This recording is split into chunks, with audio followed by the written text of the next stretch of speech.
Para sa mga balita sa labas ng bansa, US President Barack Obama hinimok ang mga American businessmen na bigyan ng trabaho ang mga US veteran.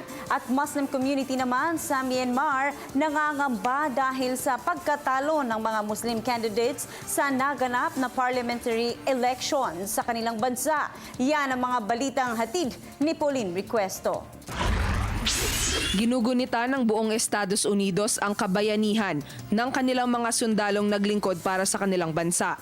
Sa kanyang talumpati, hinikayat ni US President Barack Obama ang mga negosyante na i-hire ang mga veteranong umalis na mula sa kanilang duty sa Iraq at Afghanistan. Dagdag pa ng Pangulo, magiging hungkag umano ang pagdiriwang ng Veterans Day kung hindi masusuportahan ang tinatawag nilang mga bayani. Samantala, nangangamba ang ilang mga Muslim sa Myanmar dahil sa naging resulta ng kanilang parliamentary elections.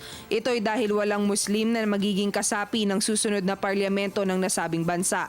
Sa kasulukuyan, laganap umano ang anti-Muslim sentiment sa Myanmar kung saan laganap ang Budismo dahil tinitingnan umano ng mga Buddhist na isang banta ang paglaganap ng Islam sa bansa.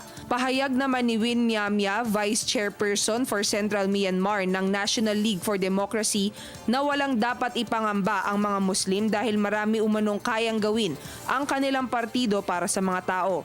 Si Win Myamya ay isang Muslim at nakatakda sana siyang kumandidato, subalit pinigilan siya ng partido dahil sa kanyang relihiyon.